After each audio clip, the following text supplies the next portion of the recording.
제가 이제 청년 사역을 하면서 오랫동안 우리 형제 자매님들로부터 고민 상담을 받아왔을 때 가장 많이 들었던 이제 고민 중에 하나가 바로 진로 상담입니다. 목사님, 제가 어떤 직업을 해야 될지 모르겠습니다. 내가 해야 될 일이 무엇인지 모르겠습니다. 제가 그 회사를 가는 게 맞을까요? 틀릴까요? 제가 지금 이직을 해야 될까요? 그리고 자소서를 쓸 때는 어떻게 써야 될까요? 그리고 목사님, 제가 그 학교에 가서 이 과를 공부하는 게 하나님의 뜻일까요? 라는 질문을 참 많이 받아봤습니다. 그래서 이제 이 사역을 하나님께서 허락하실 때부터 이런 책들과 강연들을 정말 많이 살펴봤던 것 같습니다. 그 중에서 이제 참 마음에 와닿던 그런 텍스트가 있었는데, 아주대학교 김경일 교수님이라고 이제 심리학과 교수님이신데 이 직업에 대해서 이런 말씀을 하시더라고요. 사실 우리 청년 세대가 이 진로에 대해서 고민을 하는 이 시기는 인류 역사상 그렇게 오래된 시기가 아니라고 이제 하는 거죠.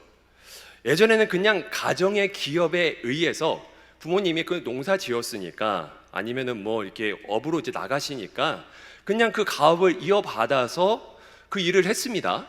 그리고 예전에는 먹을 것이 그렇게 풍족하지 않았어요, 그죠? 그래서 먹고 사느라 내가 무엇을 할지에 대해서 그렇게 고민을 하지 않았다라고 하는 거죠. 여러분, 그리고 이 시대를 이제 보게 되면은 세상이 자꾸 나노 단위로 계속 쪼개지고 있지 않습니까? 그죠? 오늘 자고 일어나면은 새로운 직업이 생겨 있고, 그리고 그 직업마다 회사 분위기가 다 달라요. 그렇기 때문에 이 직장인이 어느 회사에 들어가서 그 기업 문화에 적응을 하고, 그리고 발을 붙이기란, 그리고 또 그곳에서 적성을 찾기란 굉장히 어려워요. 소문만 듣고 찾아가서 그 일을 선택하고 직장에 들어가는데 내가 생각하던 것과 너무 달라서 당황했던 그런 기억들이 다 있을 것 같습니다. 그래서 이분이 그런 말씀 하시더라고요. 계속 달라지는 세상 속에서 자신의 적성을 찾는다는 건 불가능한 일이다, 거의. 그리고 자신의 적성과 그리고 원하는 대로 직업을 가진 사람은 전체 일하는 사람의 5%밖에 되지 않는다라고 하더라고요. 그러면 대체 내가 어떻게 직업을 찾고 일을 내가 어떻게 해야겠습니까? 라는 질문을 했을 때 이분이 그런 말씀 하시더라고요. 사람은 크게 두 가지 유형으로 나뉘는데요, 첫 번째는 딱 맞는 일을 해야 되는 적합 이론가가 있고요, 그리고 하면서 열정을 찾는 개발 이론가가 있다라고 합니다. 여러분, 이 두 가지 유형 중에 누가 더 많을 것 같으세요? 개발 이론가와 적합 이론가, 누가 더 많을 것 같습니까? 다들 예상하셨겠지만은 개발 이론가가 대다수랍니다. 훨씬 많대요. 저도요, 개발 이론가예요. 예를 들면요, 저는요 지금 이 목사라고 하는 이 사명을 이제 받들고 이제 왔을 때에 어떻게 왔냐면은, 짧게 이야기해서 저는 찬양을 너무 좋아해요. 음악하는 거 너무 좋아합니다. 그래서 신학교에 들어가서 성경적으로 맞는 찬양을 만들고 부르고 싶어서 찬양 사역을 시작을 했어요. 그래서 신학교에 들어갔습니다. 4년 동안 정말 열심히 달렸고, 그리고 졸업하고 나서도 2년 동안 선교단체 들어가서 북한 선교를 하면서 예배 사역을 계속 해 나갔고, 신촌 부흥연합회라는 곳에서 이제 신촌에 있는 대학교들과 함께 이제 연합을 해가지고 뭐 코스타 아니면은 다른 이제 예배 동아리 뭐 연합체를 만들어 가지고 열심히 이제 사역을 했었습니다. 그런데 그런 이제 사역을 하다가 보니까 이 양육이 너무 중요하다라는 것을 깨닫고 그것에 자꾸 마음이 쏠리는 거죠. 그곳에 이제 열정이 막 쏠리는 겁니다. 그래서 그곳으로 이제 열정을 향했을 때 하나님께서 신기하게도 그 사역지를 옮기게 해주셔서 청소년 사역을 할 수 있도록 길을 열어주셨어요. 그래서 중고등부 참 질풍노도와 같은 그 시기에 있는 청소년들을 이제 만나면서 막 2-3시간 동안 끌어안고 기도하고 엉엉 울면서 막 변화시키려고 막 노력하고, 그런 사역들을 계속 하다가, 그리고 하나님께서 그토록 이제 원했던 또 이제 청년 사역 쪽으로 길을 열어주셔서 약 지금 10년간 지금 이 일을 지금 하고 있는 거죠. 그러니까 처음에 시작할 때는 이거였는데 이상하게 하면 할수록 뭔가 열정이 옮겨가고 길이 열리고 열정이 옮겨지는 그런 일들이 있었는데, 바로 이것이 개발 전문가의 특징이라고 이제 하는 겁니다. 만약에 자기가, 여러분, 소수인 이 적합 이론가라고 하면은 자기와 맞는 일들을 끊임없이 이제 찾아야 되는데요. 대부분의 경우 이 개발 이론가라고 하면은 정말 많은 것들을 이제 시도해 보되, 시도를 하면서 열정이 있는 것들을 계속 발견해 나가면서 하나씩 스텝을 밟다 보면은 그것을 통해서 내 직업이 계속 완성되어져 가고, 그를 통해서 이제 보람을 찾을 수 있다라고 이야기를 하더라고요. 제가 이런 이제 말들을 보면서 이제 다른 책들과 함께 공통적인 그런 현상을 발견했거든요. 그게 뭐냐면요, 어느 책이든, 그리고 이 교수님이든 어떠한 회사를 선택하고 어떠한 직업을 선택하는 것이 우선이 아니다. 중요하기는 하지만 가장 먼저 행해야 될 것은 내가 누구인지를 아는 것, 그것이 중요하다라고 공통적으로 다 이야기를 하고 있더라고요. 그래서 저는요, 그런 이제 여러 책들과 강연들을 들으면서 그런 생각이 들었어요. 우리가 자소서를 쓰는 그런 시간과 노력만큼이나, 아니 어쩌면 그 이상으로 나를 발견해 가고, 그리고 내가 누구인지 알아가는 시간이 정말 필요하다라고 하는 그런 필요성에 대해서 절실히 많이 느꼈습니다. 여러분, 이런 맥락에서요, 하나님께서도 항상 이스라엘 백성에게 말씀하신 것이 바로 그겁니다. 자신이 누구인지를 아는 것, 그리고 너는 하늘나라에 택함받은 백성이고, 그리고 너는 내 아들, 딸들이고, 그리고 하늘나라의 백성답게 살아가는 것, 그것이 중요하다라고 성경 역사의 전반적인 그런 흐름에 맞추어서 계속 말씀하시고 또 말씀하시고 또 말씀하세요. 내가 너를 선택해서 불렀다, 내가 책임질게. 계속 그 자존감, 존재감, 그 이성에 대해서 계속 말씀하시고, 그 자신이 누구인지 이렇게 세워주시는 하나님의 모습을 우리가 볼 수 있다라고 하는 거죠. 그리고 하나님께서는 오늘 이 베드로를 통하여서 그것을 알려주고 계십니다. 여러분, 베드로는요, 오늘 본문을 읽은 전에 이제 배경을 보게 되면요, 소망이 완전히 끊어진 상태입니다. 여러분, 회사가 부도가 나거나 실패를 해서 실직한 사람들의 이야기를 들어보셨을 거예요, 그죠? 그 일을 겪으면요, 정말 살 수망이 끊어질 정도로, 자살까지 생각할 정도로 너무 힘들고 괴롭다라고 이야기하는데요. 저희 집도 이제 그런 일을 겪었기 때문에 아버지의 그 사업 실패로 인하여서 어려움을 이제 많이 겪었었는데요. 그를 통해서 제 꿈도 꺾이게 되고 여러 가지 이제 어려움을 겪었었는데, 그래서 저는 이 베드로의 심정은 조금은 이해할 수 있을 것 같습니다.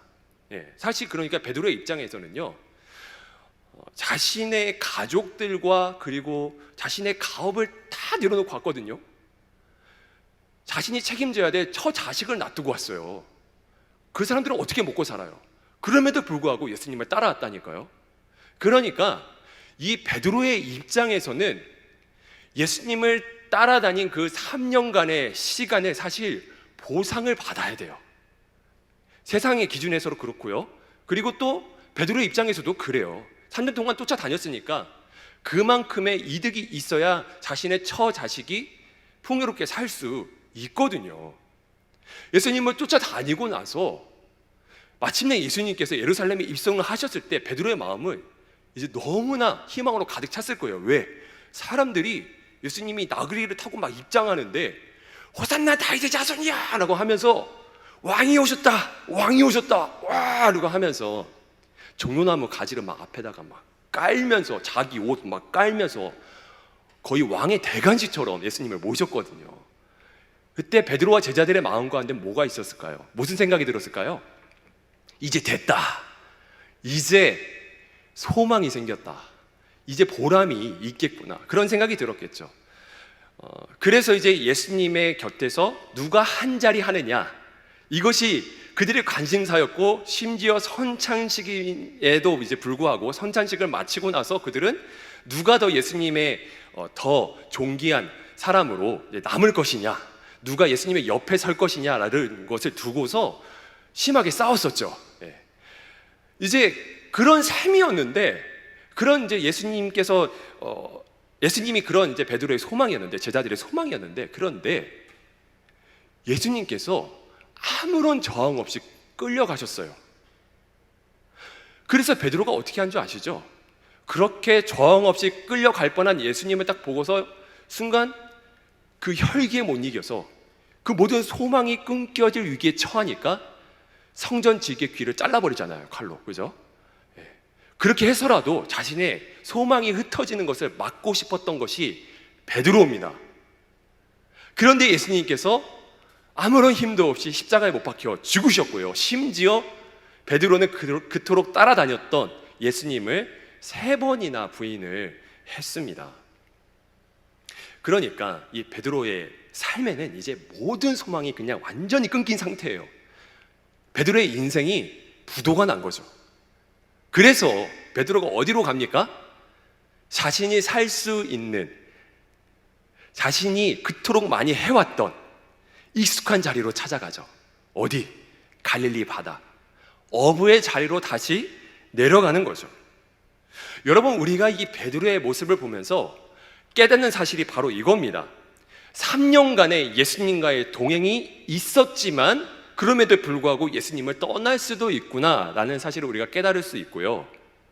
그리고 또 우리가 성경 역사를 보게 되면은 하나님과 동행했었던 아담도 그랬고 아브라함도 그랬고요. 심지어 이제 다윗까지도 또 그랬었고 이스라엘 백성들도 그랬고, 그리고 예수님의 사랑했던 제자들이 다 주님을 떠나는 모습들을 우리가 보게 됩니다. 그런데 여러분, 이렇게 주님을 배신하고 떠나는 모습들을 보면서 어떤 생각이 드세요? 제3자의 입장에 서서 그들을 비판하고 싶은 마음이 조금은 있지 않습니까? 그죠? 어떻게 저럴 수가 있어? 우리는 많은 기적들을 보지 못했지만, 아니 너네들은 수없는 그 하나님의 기적을 눈으로 봤는데 어떻게 구름 기둥과 불 기둥을 그렇게 봤는데 하나님을 배신할 수가 있지? 그렇게 3자의 입장에서 생각하는 그런 경향이 있지 않나요? 그런데 중요한 것은 그 베드로의 모습이, 그 이스라엘 백성의 모습이, 아브라함의 모습이 나의 모습이라고 하는 거죠. 우리도 어떻게 하죠? 우리도 살기 위해 나에게 익숙한 직업, 내게 필요할 것 같이 보이는, 내게 성공을 안겨다 줄 것 같은 그런 직업들을 선택하죠. 여러분, 성공을 추구하는 것은 굉장히 좋은 일입니다. 하나님께서 만드신 이 창조 법칙에 따라서 열심으로 나아가는 사람은 그만한 열매를 맺을 수 있게 하나님께서 그렇게 법칙을 만들어 놓으셨고, 그렇게 성공을 추구하는 삶을 통해서 이 세상 만물이 다음 단계로 계속 나아갈 수 있도록 하나님께서 그 일반 은총을 내려주셨어요. 그거는 나쁜 것이 아닌데, 문제는 뭐냐? 하나님이 없는 성공을 추구하니까 그게 문제라고 하는 거죠. 여러분, 그렇게 됐을 때에 겪는 문제가 있는데요, 내가 누구인지 잃게 됩니다. 내가 누구인지를 알아야 되는데 내 자신을 잃은 채 눈앞에 있는 성공만 계속 쫓아가는 거죠. 그냥 먹고 사는 것만 문제가 되는 거고요, 생존이 그냥 문제가 돼버리는 거예요. 요즘과 같은 시대는 더욱 그렇죠. 너무나 먹고 살기 힘드니까. 하루하루 우리가 겪는 일들이 정말 쉽지 않잖아요. 뉴스 보기만 해도 너무나 열이 뻗치잖아요. 어떻게 대처를 해야 될지도 몰라요. 사회가 이렇게 흘러가니까 개개인의 노력으로서는 자신의 이 어려운 상황을 극복할 수 없는 처지에 이르는 것이 지금 우리 20, 30대의 인생이 아닙니까? 그러다 보니까 너무나 당연하게도 눈앞에 있는 문제에만, 먹고 사는 문제에만, 그래서 내가 어떤 직업을 선택하느냐, 이것이 유일한 관심거리가 되어버렸어요. 그런데 우리 예수님께서 베드로와 같은 제자들에게 하신 말씀이 있습니다. 여러분, 마태복음 6장 25절인데요 우리 큰 목소리로 읽도록 하겠습니다. 시작. 그러므로 내가 너희에게 이르노니 목숨을 위하여 무엇을 먹을까 무엇을 마실까, 몸을 위하여 무엇을 입을까 염려하지 말라. 목숨이 음식보다 중하지 아니하며 몸이 의복보다 중하지 아니하냐. 자, 무엇이 중요하냐? 내가 다 줄 건데, 내가 너에게 속한 것이 무엇인지 다 알아 라고 하면서 또 이렇게 말씀하십니다. 마태복음 6장 32절의 말씀입니다. 너무 중요하거든요. 크게 읽겠습니다. 시작. 이는 다 이방인들이 구하는 것이라. 너희 하늘 아버지께서 이 모든 것이 너희에게 있어야 할 줄을 아시느니라. 하나님께서 너희 먹을 것과 쓸 것을 다 알고 계신대요. 그런데 왜 거기에만 관심을 두느냐는 거예요.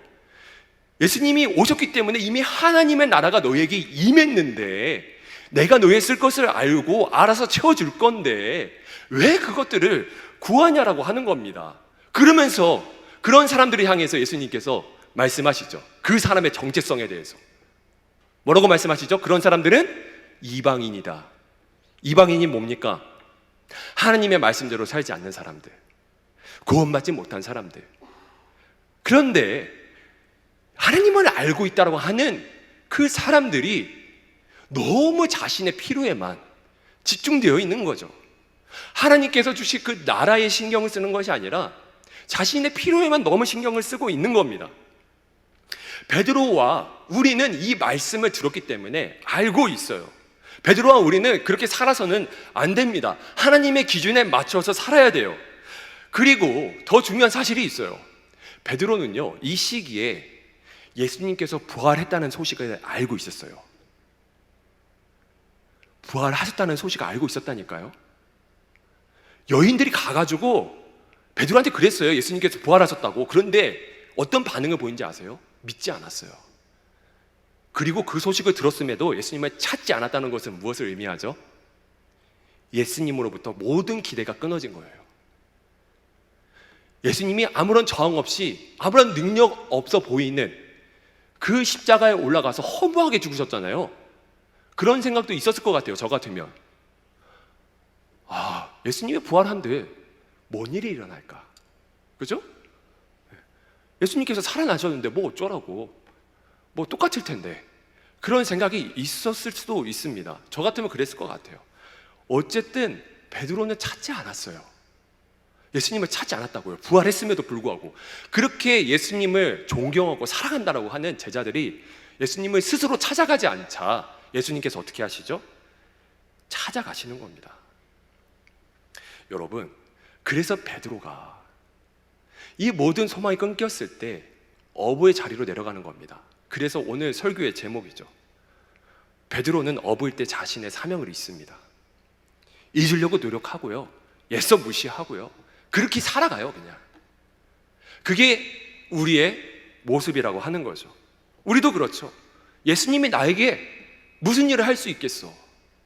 부활하신 예수님이 나에게 대체 무슨 상관인데? 이게 무슨 의미야?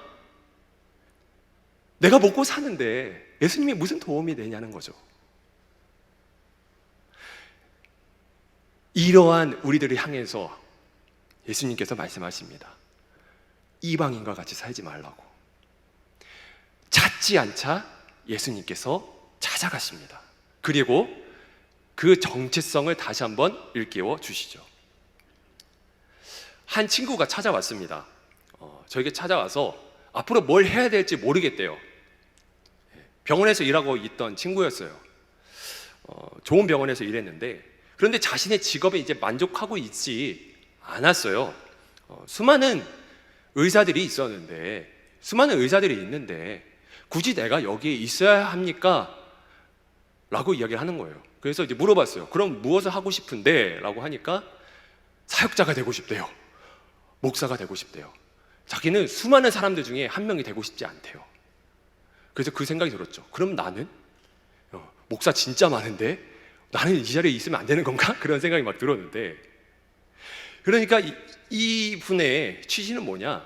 질문한 취지는 뭐냐? 자기가 일하는 것이 그렇게 값져 보이지 않다라고 하는 거예요. 그래서 이 친구가 결국 이제 고민하는 것은 뭐냐? 자신의 정체성에 대한 문제예요. 이 친구는 이 직업에 대한 결정이 자신의 인생에서 가장 중요한 결정이라고 믿고 있었죠. 그리고 이러한 생각은 어떠한 배경 속에서 이루어지는지 아세요? 내 직업은 내 것이다 라는 그런 배경 속에서 이루어지는 거예요. 어떤 직업을 선택함으로 인해서 나의 인생이 영원히 결정될 것이다. 그리고 내가 선택한 직업을 통해서 내가 더 가치 있고 싶어 하는 그런 일들을 찾는 거는요, 사실 내 중심이에요. 아시겠습니까? 내 자기 중심성에 의해서 나의 직업을 선택하는 것이라고요. 여러분, 이것이 직업의 자기애입니다. 성경적으로요, 그렇게 좋지 않은 자세예요. 여러분, 그러니까 의사가 되려는 것보다 이 친구는 사역자가 되어서 뭔가 말씀 사역을 하는 게 더 가치 있는 일처럼 보이는 거예요. 모든 것들이 다 하나님과 연결되어 있지 않습니까? 그렇죠? 얼마나 쉬워요, 사실. 제가 제일 쉬운 직업이에요, 어떻게 보면. 하나님의 말씀대로 사는데. 그렇지 않습니까? 교회 안에 하루 종일 앉아 있고요, 그리고 말씀 막 공부하면 되고, 말씀 전하면 되고, 기도 끊임없이 막 해야 돼요. 어떻게 보면 여러분보다 더 쉬울 수 있어요. 그런데 가치 있는 인생을 끊임없이 찾아가다 보니까 자신의 가치, 자신이 하는 일에 그 가치가 낮아진 것을 보면서 결국에는 생각하는 게 사역자예요. 이게 뭐라는 거죠?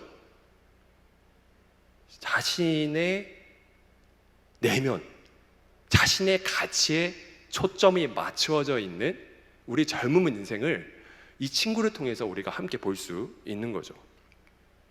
예수님 믿는 사람들조차 다 이런 생각을 하고 있습니다.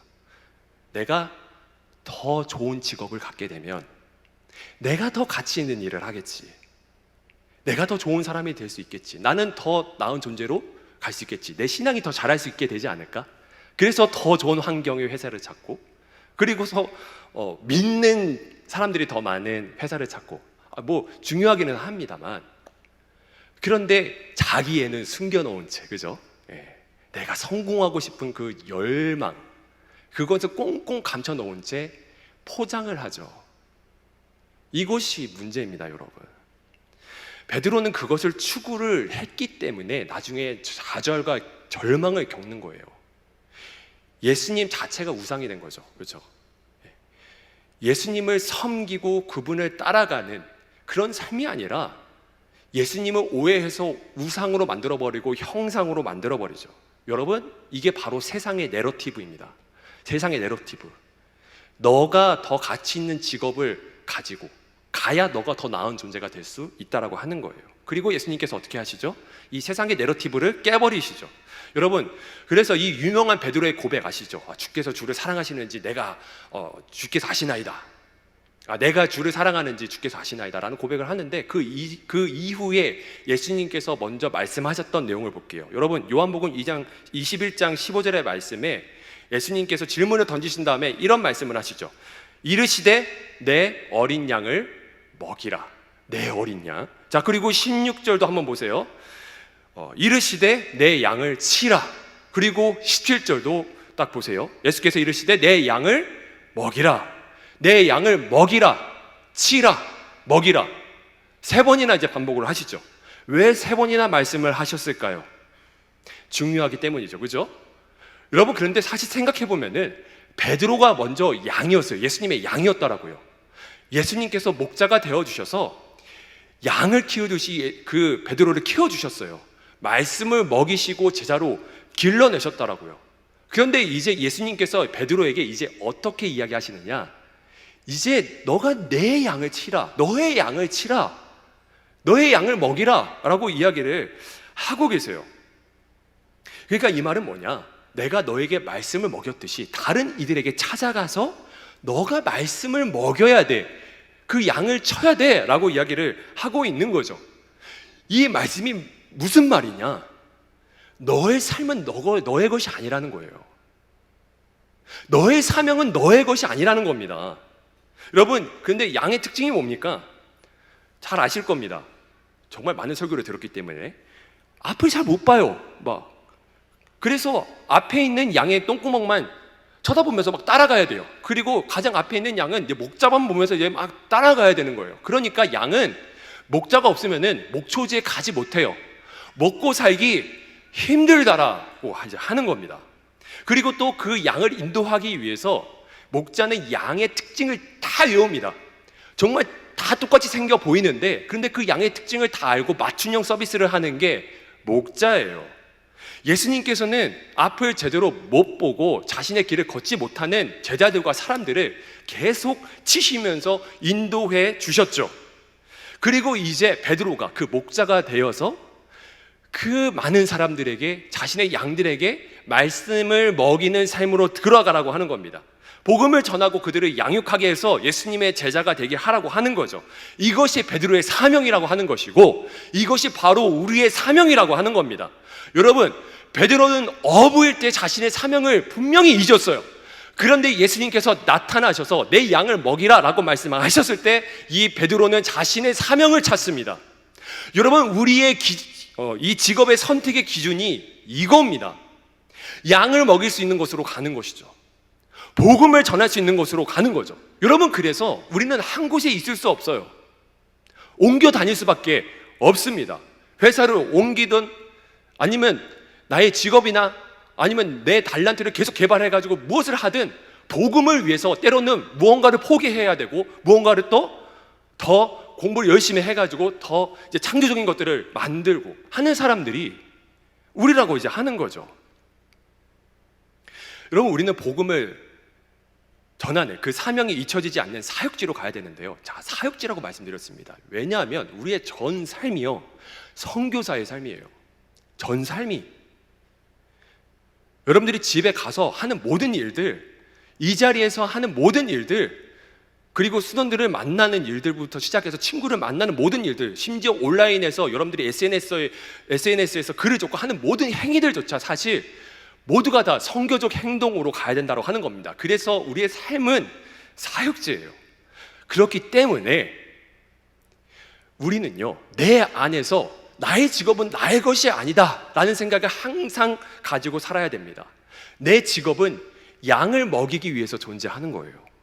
그래서 나의 것은 내 직업이라고 하는, 내 직업은 나의 것이라고 하는 이 문화적 내러티브를 우리 안에서 깨트려야 됩니다. 그리고 나서 하나님의 나라를 섬겨야 하는 거예요. 아무리 하나님의 일을 하고 싶습니다, 그렇게 고백을 하고 그렇게 하려고 해도 내 안의 중심성이 깨지지 않고서는 그게 되지 않는다라고 하는 거죠. 그래서 우리 모두는 예수님의 선한 영향력을 끼칠 수 있는 회사에 가고 창업을 하시고, 또한 어떤 회사에 들어가서는 자신이 할 수 있는 프로젝트와 그리고 일들을 통해서 예수 그리스도의 선한 가치의 영향력을 드러낼 수 있는 그런 일들을 해야 됩니다. 그런 일들을 해야 돼요. 그리고 모든 일들을 주께 하듯 해야 됩니다. 그럴 때에 하나님께서 약속하신 그 세상이, 하나님의 나라가 여러분들의 직업을 통해서 완성되는 거예요. 그것이 비록 복음적인 메시지가 없더라도요, 그 가치는 심을 수 있잖아요. 이웃 사랑이라고 하는 가치를 심을 수 있고요, 사랑이라고 하는 가치를 심을 수 있고요, 내가 손해보고 그리고 남을 더 이롭게 하는 이런 긍휼의 가치를 우리가 더 심을 수 있다고요. 나의 직장과 그 프로젝트를 통하여서 내가 동료에게 하는, 상사에게 하는 그 행동을 통해서 할 수 있다고요. 그래서 우리의 이 귀한 가치를 통해서 소외되고 어려운 사람들이 주님의 영광을 보게 되고, 그리고 일어날 수 있다면 우리가 정말 잘하고 있는 겁니다. 그런 삶 살게 되기를 주님의 이름으로 간절히 축복합니다. 여러분 이제 마지막인데요, 여러분, 주님께서 양을 이제 먹이라 이제 하시기 전에 베드로에게 뭐라고 질문을 하시죠? 주님을 사랑하는지 물으시죠. 몇 번 물으시죠? 3번 물으시죠. 3번이나 물으십니다. 요한복음 21장 15절, 요한의 아들 시몬아, 내가 이 사람들보다 나를 더 사랑하느냐? 여기 있는 제자들보다, 수많은 사람들보다 나를 더 사랑하느냐? 물으시고요. 그리고 요한복음 21장 16절 또 이르시되, 요한의 아들 시몬아, 내가 나를 사랑하느냐? 똑같이 또 17절, 요한의 아들 시몬아, 내가 나를 사랑하느냐? 자, 예수님께서 3번이나 물으신 이유는 베드로가 예수님을 3번이나 부인했기 때문에 이 내려간 이 베드로의 자존감을 회복시켜 주시고 그 실패의 자리에서 일으켜 세워 주시려 이제 3번 부르신 거예요. 그리고 베드로는 너무나 다행히도 이런 예수님의 의도를 알고 바른 대답을 했습니다. 그런데 예수님께서 이렇게 사랑하느냐 물으셨을 때 이 사랑이란 단어가 두 가지 단어가 쓰였어요. 첫 번째, 두 번째 사랑이란 단어를 썼을 때는 아가페라고 하는 단어가 쓰였습니다. 다들 아실 겁니다. 이 아가페라고 하는 이제 헬라어 단어는, 이 사랑이란 단어는 자기 희생적 사랑을 의미하는 겁니다. 신적 사랑, 신만 할 수 있는 사랑을 이야기하는 거예요. 완전히 예수님만 할 수 있는 그런 사랑. 그리고 이제 세 번째, 네가 나를 사랑하느냐 물으실 때는 필레오라고 하는 그런 헬라어를 썼습니다. 이것은 무슨 뜻이냐? 동료의, 친구와 나누는 우정의 그 사랑을 이야기하고 있는 거예요. 그래서 예수님께서 물으실 때 이렇게 물으시는 겁니다. 야, 베드로야, 너는 나 예수 그리스도가, 신인 내가 너를 그렇게 사랑했듯이, 십자가의 사랑으로 사랑했듯이 너가 나를 그렇게 사랑하느냐? 그리고 친구가 함께 우정을 나누듯이 그런 친밀감으로 나를 그렇게 친밀하게 여기느냐? 라고 물으신 거예요. 그래서 이거를 종합해 보면 또 무슨 의미가 되느냐? 한 문장으로, 전 삶을 다해서 나를 사랑하느냐? 전 삶을 다해서 나를 위해서 목숨을 바칠 정도로 사랑할 준비가 되어 있느냐? 라고 물으신 겁니다. 그리고 베드로가, 네 주님, 내가 주님을 사랑하는지 주께서 아시나이다. 그렇게 고백을 하죠. 주를 사랑하는지 주께서 아시나이다. 너무나 귀한 고백 아닙니까? 여러분, 이걸 통해서 예수님은 이 베드로와 정말 깊은 관계를 맺기 원하시는 거예요. 베드로가 배신한 순간부터 완전 적이 되었어요. 사실 여러분, 직장에서 아니면 학교에서 나에게 속상하게 하고 힘들게 하는 사람을 용서 안 하잖아요, 대부분. 그렇죠? 용서하려고 하지만 잘 안 되잖아요. 또 완전히 남남이 되어서 갈라지는 이 세상인데, 그런데 예수님께서는 베드로를 찾아가셔서 그 관계를 다시 세우시죠. 이거는요, 구약 때부터 끊임없이 이어온 하나님의 속성이에요. 절대 포기하지 않아요. 이스라엘 백성이 그렇게 배신을 해도요, 예수님을 믿는다라고 하는, 하나님을 섬긴다라고 하는 수많은 사람들이 한순간 신앙을 고백하고 또 떠날지라도 계속 찾아가서 돌아오게 하세요. 이것이 하나님의 은혜라고 하는 거죠. 여러분, 그래서 우리가 이것을 통해서 가장 중요한 사실을 깨닫습니다. 예수님을 사랑하는 사람이 양을 먹일 수 있습니다. 예수님을 사랑하는 사람이 양을 먹입니다. 여러분, 사랑한다는 게 뭐죠? 이상교제 하신 분들 다 알 겁니다. 너무 되게 쉽게 이야기해서, 사랑하는 사람이 있으면은 너무 보고 싶어요. 그 사람 하는 말과 행동 다 관심이 생기고요, 그 사람이 먹는 음료수부터 시작해가지고, 그리고 자고 일어나는 시간, 그리고 어떤 말투 쓰는지 다 인지를 하려고 노력을 해서 그것 가지고 그 사랑하는 사람의 마음을, 환심을 사려고 노력을 많이 하죠. 제가 이번 주에 이제 말씀 준비나 여러 가지 사역 때문에 월요일을 제외하고 집에 맨날 늦게 들어갔어요. 그래서 딸을 많이 못 봤습니다. 딸 너무 사랑하는데 못 보니까 미치겠는 거예요. 그래서 그냥 있는 자리에서 간간히 애기 사진 동영상 보면서 우리 딸 너무 이쁘다, 너무 이쁘다, 너무 보고 싶고 너무 사랑스럽고 막, 그런데 볼 수 없으니까 계속 기억하려고 애쓰고 그리고 자는 모습 가서 보면서 이제 또 기도해주고, 그리고 오늘 잠깐 또 이제 봤는데 어느샌가 또 커 있는 것 같고 뭔가 좀 어색하고 막 그래요. 제가 또 그래서 깨닫는 게 있었죠. 아, 사랑은 기억하고 싶은 거구나 라는 사실을 또 깨달았습니다. 그런 것을 보았을 때 예수님을 사랑한다라고 하는 것에 대한 의미를 우리가 다시 한번 생각해 볼 수가 있죠. 그렇죠? 예수님을 연인과 같이 사랑하는 거고요, 그리고 내 사랑하는 가족과 같이, 정말 보고 싶은 사람과 같이 기억하고 계속 기억하고 떠올리고 싶은 거죠. 그래서 이 베드로가 주님을 사랑한다라고 고백을 하고 나서 나중에 그대로 살아가요. 정말 사랑했던 거죠. 목숨을 다해서 사랑합니다. 나중에 그래서 어떻게 하죠? 자신의 목숨을 예수 그리스도를 위해서 버리죠. 사랑하는 사람을 위해서. 그렇죠? 전승에 의하면 베드로가 십자가에 거꾸로 못 박혀서 죽었다라고 이야기를 합니다. 자신이 말한 그 고백을 그토록 열심히 지켰던 이 베드로의 모습을 우리가 볼 수 있겠습니다. 여러분, 질문 하나 하도록 할게요. 여러분, 공부 즐겁습니까? 여러분, 일 즐거우세요? 나 맨날 즐거워 미치겠다. 일이 너무 사랑스럽다. 진짜 맨날 일만 하면서 살고 싶다. 24시간. 그런 사람이 있으면 한번 손 들어보세요. 있으세요? 그런 미친 사람은 없겠죠. 없으리라 저는 생각합니다. 그런 생각 전혀 없습니다. 그죠? 여러분, 자기가 정말 좋아하는 일을, 그 취미 생활이 일이 됐으면 좋겠죠. 그런데 다들 아실 겁니다. 취미 생활이 일이 됐을 때 오히려 그게 저주라고 이야기를 하죠. 왜요? 자신이 즐길 수 있는 그 취미가 일이 되어버리면은 그것이 이제 즐거움이 사라진다라고 하잖아요. 그래서 제가 이제 한 빠니보틀이라고 하는 유튜버를 이제 계속 이제 보고 있는데, 여행 유튜버예요.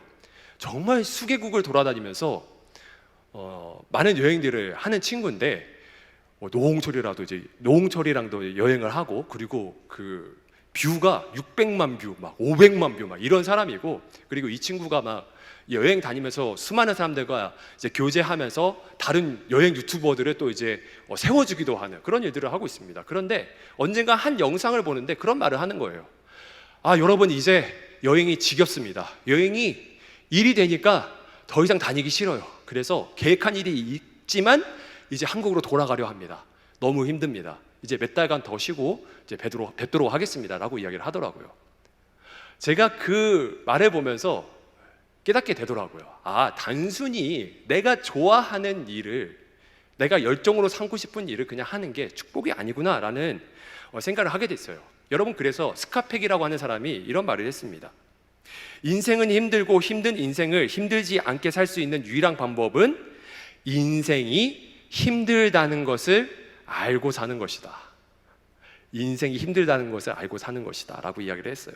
여러분, 그래서 내가 힘들어 라고 하는 그런 생각에 너무 매몰되지 않았으면 좋겠습니다. 그것이 뭐로 이어지는지 아세요? 불안과 염려로 이어지게 되고 그게 중독이 됩니다. 그게 중독이 됐을 때 또 어떻게 이어지게 되는지 아세요? 돈 중독이 되고요. 그리고 나르시즘, 자기애로 이어지게 되고요. 성경적인 가치관과 완전히 반대되는 그런 삶을 살아가게 됩니다. 이것이 이제 김태용 소장님이라고 하신 분이 쓰신 풍요 중독 사회라는 책에서 나온 내용이에요. 여러분, 우리가 이제 이 말씀을 보았을 때 양을 먹여야겠구나, 이제 주님을 위한 삶을 살아가야겠구나, 이 은혜를 흘려보내는 좀 더 가치 있는 일들을 해야겠구나, 하늘나라에 대한 일들을 해야겠구나 라고 생각했을 때, 여러분, 그 생각이 즐겁습니까? 부담이 됩니까? 부담되지 않아요? 그게 마냥 즐겁습니까? 그 일들을 또 찾아야 되잖아요. 그 과정을 겪어야 되잖아요. 그 일이 여러분 즐겁지 않아요. 이게 핵심이에요. 양을 치는 것이, 양을 먹이는 것이 예수님을 제외하고는 즐겁지 않다라고 한다라고 하는 거예요. 여러분, 그래서 예수님이 이것을 아시는 거예요. 그래서 우리에게 무엇을 말씀하는지 아세요? 너희가 양을 사랑하기 때문에 양을 먹이라고 하시는 것이 아니죠. 양을 사랑하기 때문에 양을 먹이라고 하는 것이 아니라 예수 그리스도, 예수님 그 자신을 먼저 사랑해야 그 양을 먹일 수 있다라고 이야기를 하는 겁니다. 그 일을 너희가 결코 사랑할 수 없어. 왜? 저번주에 정기령 목사님 말씀하셨죠. 일은 그 사람의 아담으로 인해서 물론 이제 너무나 거룩하고 너무나 중요한 노동이지만, 그럼에도 불구하고 우리는 평생 그 노동을 해야 되는, 수고로움을 겪는, 하기 싫은 이 일을 해야 되는 그런 사람이라고요. 힘들 수밖에 없다는 거예요. 심지어 하나님의 사역이라 할지라도 그 일이 즐거울 수가 없어요. 그래서 우리가 좀 착각하는 게 있는데요, 하나님의 사역은 무조건 즐겁다라고 이제 그렇게 생각을 한 나머지 계속 그렇게 자기 세뇌를 시켜요. 하나도 즐겁지 않은데, 어떨 때는 너무 힘든데, 그런데 너무나 당연하게도 하나님의 사역도요 너무 힘들어요. 저요? 마냥 즐거워 보이십니까? 네. 머리 다 빠졌어요, 사역하면서. 네.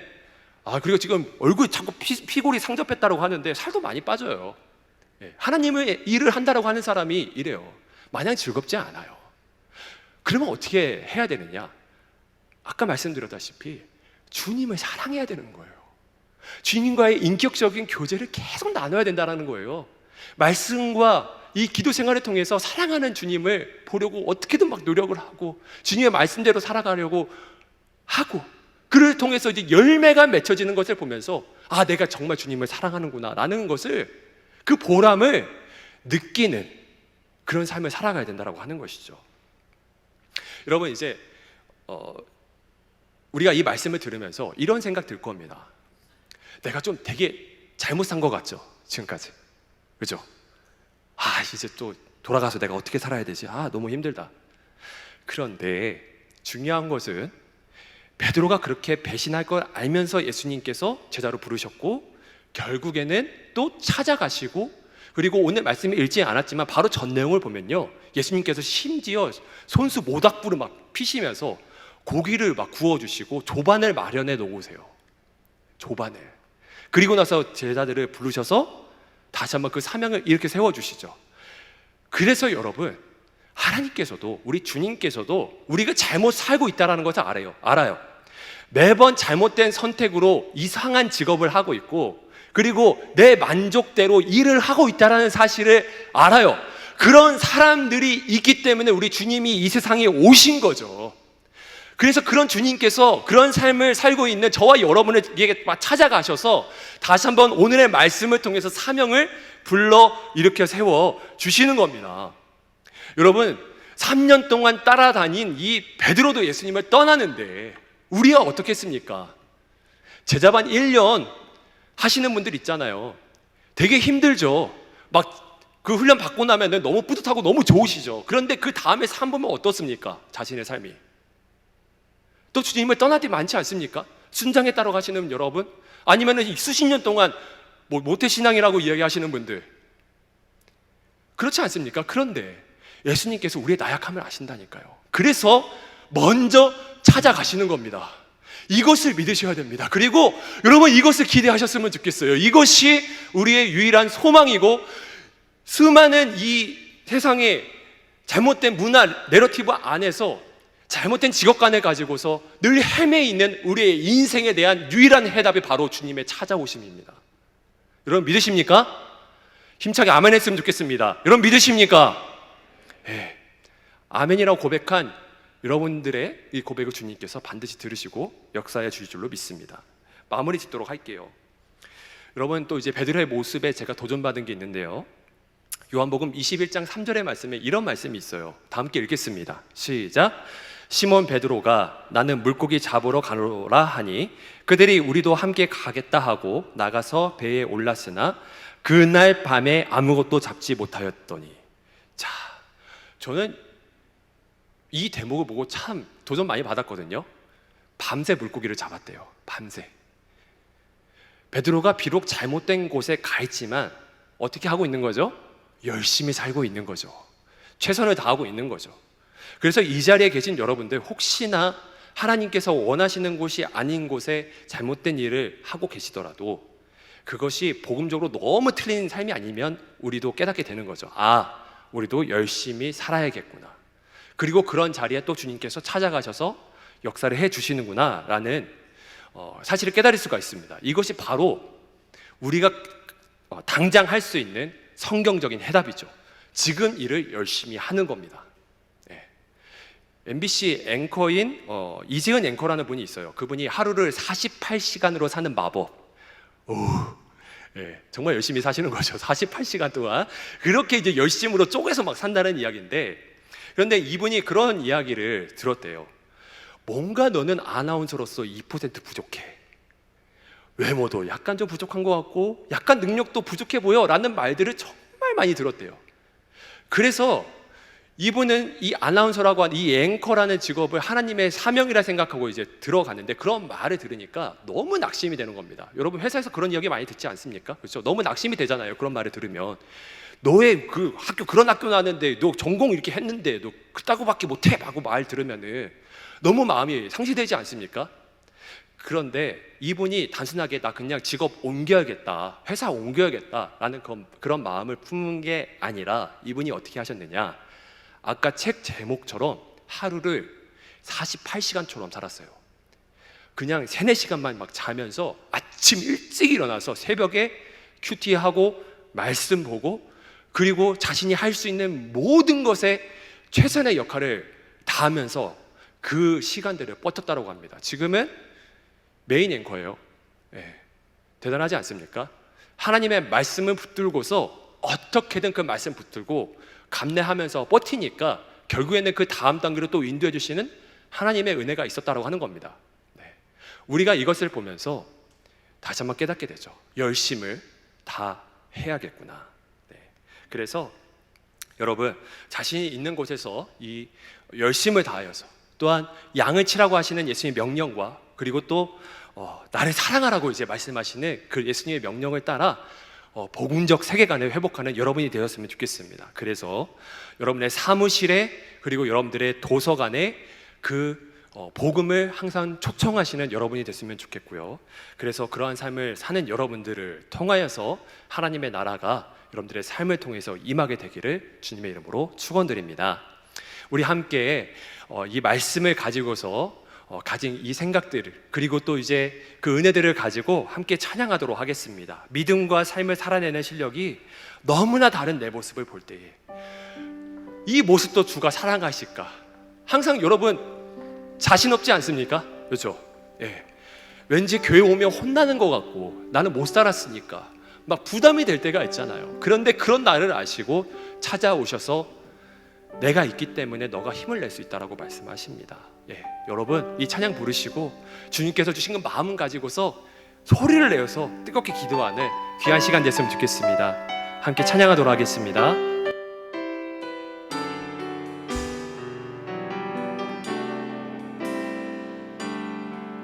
믿음과 삶을 살아내는 실력이 너무나 다른 내 모습을 볼 때에 이 모습도 주가 사랑하실까? 자신 없는 내 모습 그저 주님 앞에 있네. 나 같은 자도 사랑하여 주시고 한 번도 나를 떠나지 않으시네. 아픔 속에 주를 작게 여긴 나 꾸짖지 않으시고 내 손 잡아주시네. 주님 안에 오직 주님 안에 두려움 없네. 고난을 통해 날 만드시는 인내 주님만이 내 모든 것 되시네. 주의 강한 손 날 붙드시네. 오직 주님 안에 오직 주님 안에 소망이 있네. 내 삶을 통해 영광 받으실 주님만이 내 모든 것 되시네. 주의 선하심 나 노래하네. 나 같은 자도 사랑하여 주시고 나 같은 자도 사랑하여 주시고 한 번도 나를 떠나지 않으셨네. 한 번도 나를 떠나지 않으시네. 아픔 속에 주를 잡게 여기고 꾸짖지 않으시고 이 시간 우리를 일으켜 세워주십니다. 내 손 잡아주시고 고백합니다. 오직 주님 안에 오직 주님 안에 두려움 없네. 고난을 통해 날 만드시고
잡고 간절한 마음으로 기도합시다.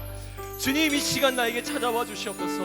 베드로와 같이 배신하고 회상 속에 살았던 나를 꾸짖지 않으시고 내 손 잡아주시는 주님을 믿습니다. 주님, 오늘 말씀 속에서 배웠듯이 먼저 주님을 사랑해야 함을 주님 고백합니다. 주님, 하지만 세상은 너무 사랑했었던 나의 이 자기애를 하나님 주님 앞에 아버지 떠올리게 됩니다. 하지만 이 모든 마음들을 버리게 해주시고 주님을 사랑할 수 있도록 도와주시옵소서. 사랑의 자리를 이끄시는 주님의 손길을 느끼기를 원합니다. 주님과의 사랑이 너무나 목마릅니다. 회복시켜 주시고 말씀과 기도로 살아갈 수 있는 나의 삶을 통하여서 성령의 아까지 열매가 맺히는 나의 삶이 되게 하여 주시옵소서. 이 시간 모두 다 함께 기도하며 나아가도록 하겠습니다. 기도합니다. 사랑의 주님, 감사합니다.